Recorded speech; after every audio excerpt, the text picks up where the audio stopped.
Bonjour à tous. Eh bien, prenons un instant pour lire et méditer un passage du livre du ciel de Luisa Picaretta. Au nom du Père qui m'a créé, du Fils qui m'a sauvé et du Saint-Esprit qui me sanctifie. Amen. Jésus, je m'immerge dans ta divine volonté. Je m'unis à toi. Je me consume en toi, je me fusionne en toi, je fonds ma volonté dans la tienne et je te supplie, Jésus, de prendre place dans mon cœur. Viens t'y établir, fais-y ta demeure, vraiment sens-toi-y bien. C'est ce que je te demande, c'est que tu puisses retirer de mon cœur tout ce qu'il y a de laid, tout ce qu'il y a de sale, tout ce qui résulte de ma volonté propre. Retire tout et sens-toi libre d'agir à partir de mon corps, de mon humanité que je t'offre une fois de plus, en gage de mon immense amour pour toi, Jésus. Je le fais de tout mon cœur au nom de tous. Alors Seigneur, investis toutes mes actions, sois présent dans chacun de mes regards, sois présent dans toutes mes paroles, dans mon souffle, mes respirations, dans mes pensées, mes battements de cœur, dans chacun de mes pas, que absolument tout soit fait pour toi, pour ta gloire, celle de ton Père, celle de l'Esprit Saint, que tout soit fait par toi en moi, que ce soit toi qui prennes vraiment les commandes de mon existence jusqu'à mon dernier souffle, et que tout soit fait immergé dans ta divine volonté, au nom de tous mes frères et sœurs. Merci Seigneur pour tout ce que tu nous donnes, merci avec tes propres remerciements, pour ton amour sans borne, ta miséricorde infinie.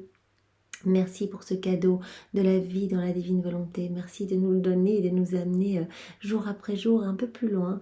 Amène-nous à ce 4e niveau de vie en union avec toi, Seigneur, pour que nous puissions devenir pour ta gloire, des torches d'amour et de lumière, de ton amour, Seigneur, et de ta lumière. Merci Seigneur de maintenant nous disposer pour recevoir ce nouvel enseignement. Merci d'ouvrir grand nos cœurs, d'y déverser ta sagesse et ton intelligence pour que nous puissions comprendre tous ces mots que tu as bénis, que nous ne les laissions pas comme ça passer, mais que vraiment ils s'impriment dans nos âmes. Et que nous puissions décider de mettre en pratique tes enseignements, de nous unir à toi quotidiennement, à chaque instant de nos journées, vraiment dans toutes nos petites actions, pour vraiment t'apporter louange, adoration, bénédiction, amour au nom de tous ceux qui ne t'aiment pas, que nous puissions nous offrir complètement à toi, vraiment comme des âmes réparatrices pour te consoler et t'aimer. Merci Seigneur de venir maintenant parler à travers ma bouche. Envoie-moi ton Esprit Saint, que je reste toujours unie à toi dans ta vérité et que ce moment fait par toi produise beaucoup de fruits, qu'il puisse y avoir des retombées magnifiques, positives, comme tu nous en parlais hier, cette rosée bienfaisante dans tous les cœurs, puisque tu nous as dit que toute âme allait pouvoir recevoir quelque chose de chaque action faite en union avec toi.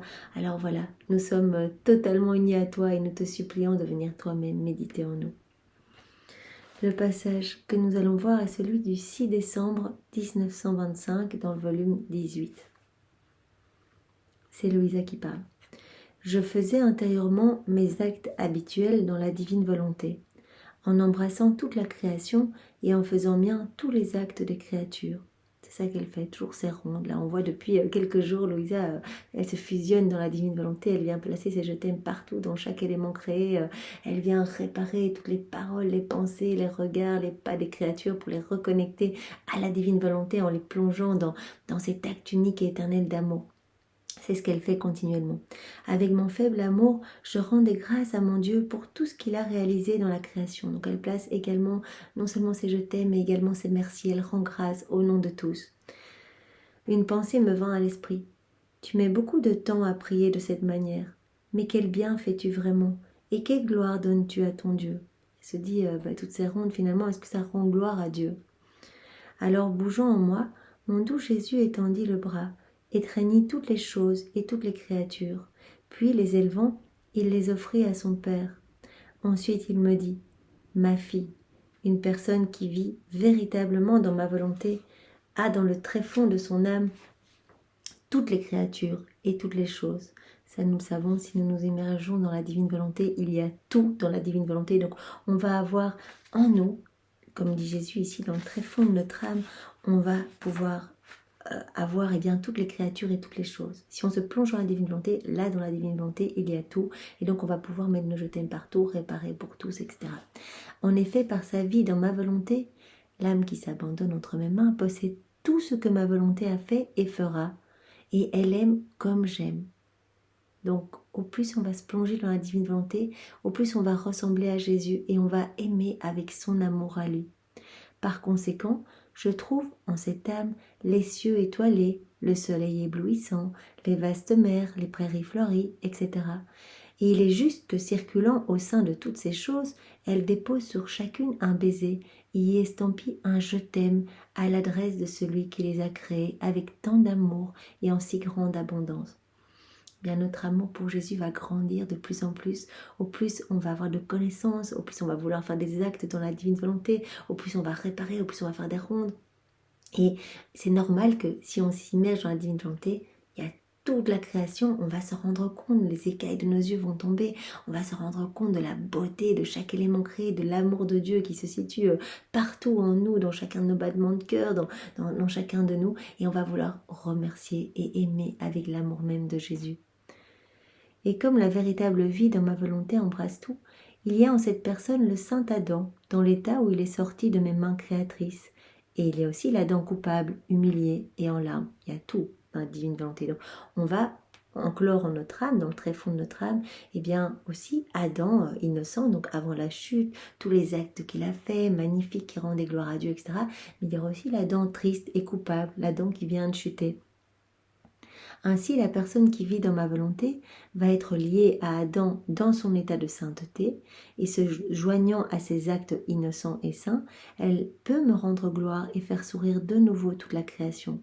On va pouvoir reprendre tous les actes d'Adam, par exemple, tous les actes qu'il a fait, chacun de ses mouvements qui apportaient adoration, louange, bénédiction à la Trinité, tout ce qui vraiment mettait en joie le ciel, on va pouvoir reprendre tous ces actes innocents et saints et les réoffrir au pied de la Trinité comme s'ils étaient nôtres. On va y ajouter nos je t'aime et on va tout réoffrir. Et on va aussi pouvoir s'unir, comme dit Jésus ici, on va aussi pouvoir partager les pleurs d'Adam, Adam coupable, Adam qui vient de chuter. Et on va pouvoir s'affliger avec Adam sur ce fiat rejeté qui a entraîné tant de ruines. Donc on va pouvoir réparer, on va pouvoir s'unir à Adam, donc après la chute, et on va pouvoir réparer tous les actes qui ont résulté à la suite de cette chute, tous les actes qui ont été en rupture avec la divine volonté. On va pouvoir tous les reprendre et les immerger dans ce grand bain d'amour, ce grand bain de lumière qu'est la divine volonté, donc ce bain comprenant tout, la divinité, l'humanité, de Jésus, sa volonté, ses mérites, etc. Et on va pouvoir tous les refaire, les réparer pour les offrir au Père, à l'Esprit Saint et à Jésus. En la personne qui vit dans ma volonté se trouvent aussi les prophètes, les patriarches et les saints-pères, avec tous leurs actes, eux qui ont tant soupiré après la venue du Rédempteur. Donc il suffit de se fusionner en Jésus, de se plonger dans la divine volonté et directement Jésus voit dans notre âme tout, absolument tout, toute l'œuvre de la création, l'œuvre de la rédemption, l'œuvre de la sanctification, on voit tous les actes saints donc d'Adam, on voit tous les actes saints des patriarches, des prophètes, etc.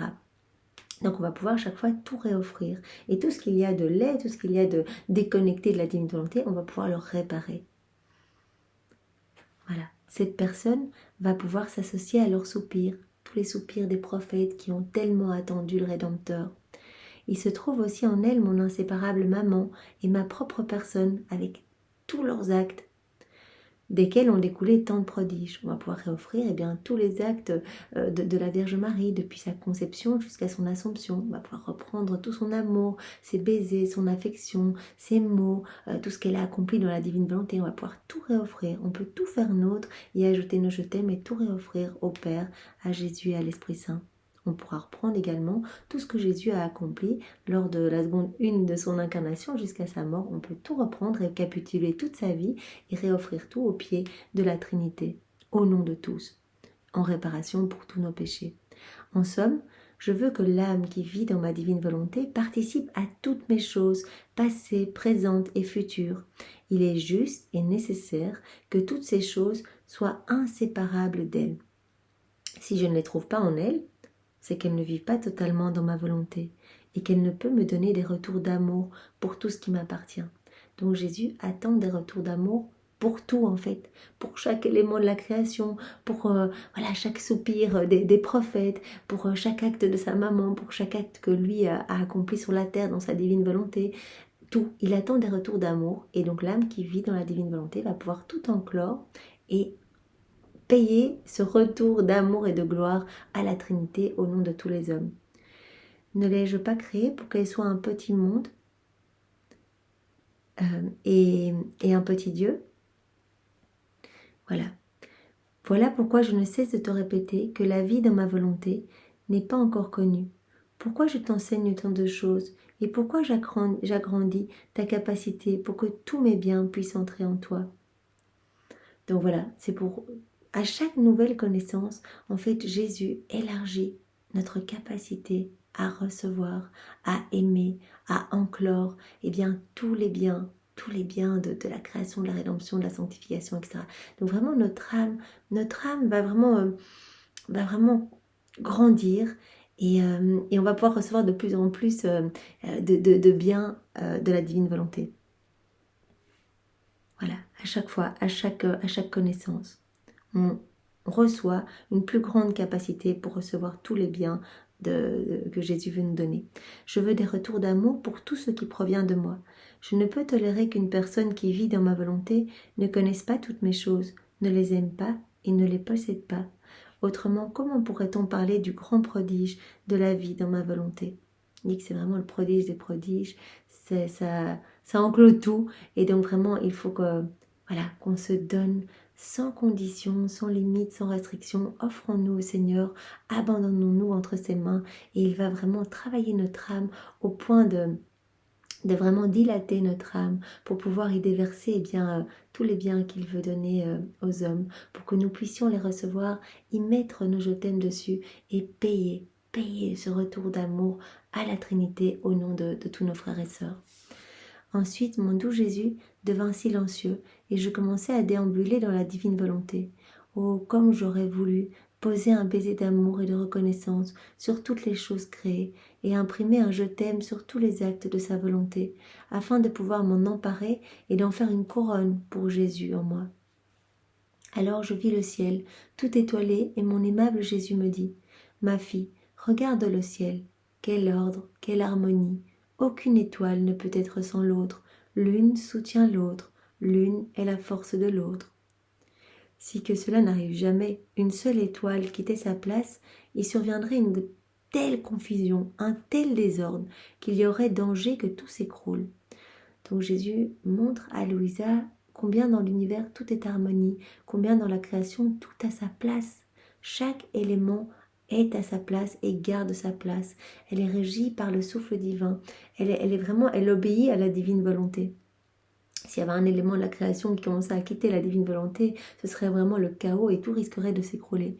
Ainsi, la grande beauté du ciel repose sur le fait que, à travers la force communicative et attractive qu'ont en commun les étoiles, chacune garde sa place.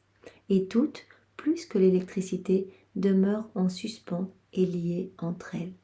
Donc tout est régi par la divine volonté, les arbres, les feuilles, les insectes, les animaux, voilà, tout répond au plan de Dieu. Toute la création sauve l'homme. L'homme est le seul à avoir quitté l'ordre, le seul à avoir quitté sa place d'enfant de Dieu, d'enfant de lumière, le seul à avoir quitté la divine volonté et le seul à vouloir n'en faire qu'à sa tête finalement. À l'instar du ciel au-dessus de la terre, les créatures humaines forment elles aussi un ciel constitué d'étoiles animées. N'eût été la faute originelle, toutes les choses que fit Adam et toutes celles qu'allaient faire ses descendants auraient été mises en commun par tous les hommes. S'il n'y avait pas eu cette chute d'Adam, s'il n'y avait pas eu ce péché originel, eh bien tous les hommes auraient été tous reliés par vraiment cette force. Tout aurait été en commun pour tous les humains. Chacun aurait eu en sa possession non seulement sa force personnelle, mais aussi celle des autres. Tous les biens auraient été en commun. À l'instar de ce que fait l'électricité, ma volonté aurait tenu tous les humains ensemble. On aurait tous été unis vraiment dans la divine volonté. C'est la divine volonté qui unit les trois personnes divines, le Père, l'Esprit Saint et Jésus. Vraiment, c'est cette force qui les unit. C'est cette même unique divine volonté. Et donc, on aurait eu tout en commun. Et cette divine volonté aurait procuré tout ce qui est bon et sain à l'homme. Tout en ayant ma volonté comme point d'origine et en ayant sa propre activité, chacun aurait été converti en lumière et ainsi aurait été lumière pour les autres. On aurait tous été des petites torches de lumière et on aurait pu donner de la lumière à l'autre et vraiment, voilà, on aurait été tous dans cette joie divine, remplie de divin, chacun de nos mouvements, de nos regards aurait été un hymne d'amour pour la Trinité. Comprends donc ma peine de voir le ciel des créatures dans un tel désordre. Voilà, parce que le Seigneur nous appelle à l'ordre, à l'harmonie, à être heureux, à être rempli de lui. Et malheureusement, l'homme a choisi de vivre dans un chaos total en quittant la divine volonté. Cette peine est si grande qu'elle ne peut être comprise par l'esprit humain. Quand ma volonté, qui devait tout harmoniser chez les créatures, fut rejetée, ce fut le désordre, la confusion, la désunion, la faiblesse, la noirceur. Bien oui, lorsqu'Adam a chuté, eh bien, vraiment tous les vices, les iniquités, les maux, les maladies, les méchancetés, voilà, tout cela a vu le jour progressivement. Le pauvre ciel des créatures devint sans dessus-dessous. Seule la vie dans ma volonté y ramènera l'ordre et y fera resplendir une lumière nouvelle. Donc c'est maintenant le moment, donc quand Jésus est venu sur la terre, il a préparé le règne de sa divine volonté pour pouvoir redonner ce cadeau et ramener l'homme à sa juste place. Mais ce n'était pas encore le moment de parler de sa divine volonté. Donc il a donné les bases, comme l'ABC, les consonnes, les voyelles, etc. Donc il parlait en images, il essayait d'expliquer de manière voilà, très simple pour que ses apôtres, etc. puissent comprendre. Et maintenant, le temps est arrivé où nous allons recevoir ce cadeau, enfin le Seigneur veut nous le donner depuis Louisa, voilà, des âmes se plongent dans la divine volonté et se voient transformées par les mains divines de Dieu. Et donc nous sommes vraiment chanceux de pouvoir vivre ça maintenant. La divine volonté qui s'offre à nous et Jésus qui nous donne ce cadeau de la vie dans la divine volonté. Qui nous dit, voilà, c'est moi qui vais tout faire en vous, vous ne devez rien faire, donnez-moi votre oui, et c'est moi qui vais venir opérer à travers toute votre humanité. Je vais vous utiliser comme des extensions de mon humanité, et je vais répéter ma vie en chacun de vous. Et je ferai de vous les saints des derniers temps. Donc c'est vraiment, on a une chance incroyable. Il nous suffit d'accepter ce cadeau, de nous plonger dans les écrits du ciel. Comme Jésus le redit tous les jours, c'est la connaissance qui va créer cette soif de vivre dans la divine volonté, ce désir de s'unir à Jésus. Si on ne lit pas, on n'aura pas cette soif qui va grandir. On le voit tout de suite, quand on arrête de lire quelques jours, eh bien hop, on fait un petit peu moins d'actes dans la divine volonté. Tandis que quand on lit, on se dit, mais c'est incroyable, c'est merveilleux. Et donc on y pense tout le temps et donc le Seigneur nous donne plus de grâce aussi. À chaque fois, c'est une nouvelle douche de lumière. Il vient agrandir un peu voilà, notre cœur pour que nous puissions recevoir plus. Il élargit les limites, les frontières de sa divine volonté à chaque nouvelle connaissance pour vraiment nous transformer à sa ressemblance. Il nous donne sa ressemblance par l'accumulation des connaissances et ce désir que nous avons de nous unir à lui dans toutes nos actions. Voilà, et il dit à Louisa, c'est pourquoi je veux trouver en toi toutes les choses et toutes les créatures. Immerge-toi dans ma divine volonté. Ma volonté, acte premier de toutes les créatures célestes et terrestres, te communiquera tous leurs actes et tu deviendras lié à elle et elle à toi. Donc on se plonge dans la divine volonté, on est unis à tous nos frères et sœurs de toutes les générations. C'est pour cela qu'on est appelé à réparer au nom de tous. Il suffit de se plonger dans la divine volonté et on le fait. Tout ce qu'on va faire, ça va être directement fait au nom de toute l'humanité entière. On dit Jésus, je me plonge dans ta divine volonté et je viens te dire que je t'aime. Directement, notre je t'aime est un je t'aime de Jésus en nous. Donc notre je t'aime est divin, éternel, va remplir le ciel et la terre. Mais aussi, il est fait au nom de tous. Donc cela est une réparation incroyable par rapport à toutes les offenses et les méchancetés que Jésus reçoit et toutes les froideurs et iniquités. Je veux te donner la plus grande chose qui soit, donc sois très attentive. Moi, je veux de toi de grandes choses et la plus haute attention. Donc comme Jésus nous le demande tous les jours, il nous appelle à cette attention. Parce que c'est très facile de quitter la divine volonté et de nous laisser reglisser dans les choses du monde, dans les choses de nos volontés propres. Les démons, nous avons bien vu, ils ont super peur de la divine volonté, puisque cela fait tellement de lumière dans l'âme et c'est vraiment le plan initial de Dieu. Donc ils ont horreur de la divine volonté. Les démons, ils voient se créer dans l'âme qui vit dans la divine volonté le paradis que eux ont perdu. Donc ils ont horreur de ça et ils sont tenus de se tenir éloignés. Tellement il y a de lumière, ils sont tenus vraiment d'aller plus loin, quoi. Ils ne peuvent pas rester et embêter l'âme qui vit dans la divine volonté. Mais par contre, dès qu'on quitte la divine volonté, là, les forces du mal se déchaînent. Et donc, restons attentifs parce que c'est vraiment par l'intention et l'attention qu'on va pouvoir faire plaisir à Jésus, lui offrir nos vies et le laisser bien travailler en nous à travers notre corps et tout ce que nous sommes. Donc c'est vraiment cette attention d'inviter Jésus dans toutes nos actions et l'intention bien de le glorifier par tout ce que nous allons faire. Qui donne beaucoup, attend beaucoup. Jésus nous a donné énormément, son amour se trouve partout et il a donné beaucoup d'enseignements ici à Louisa et nous avons la chance de pouvoir les lire et les découvrir. Donc on a reçu beaucoup, c'est un trésor énorme qui nous est donné à chaque fois que nous ouvrons ces livres du ciel. Eh bien Jésus va attendre beaucoup de nous. Voilà, nous avons une grande responsabilité puisque vraiment nous recevons ce magnifique cadeau et donc ne le laissons pas... ne laissons pas de côté, mais par contre, vraiment, décidons ardemment de laisser toute la place à Jésus en nous. Nous pouvons donner notre oui une fois de plus aujourd'hui. Jésus, nous t'offrons notre fiat complet et irrévocable, que nous unissons à celui de la Vierge Marie pour que tu puisses nous travailler en profondeur et que tu puisses nous utiliser pour ta gloire. Merci Seigneur, sois loué, béni et glorifié dans ta divine volonté. Au nom du Père, et du Fils, et du Saint-Esprit. Amen. Soyez tous bénis. Au revoir.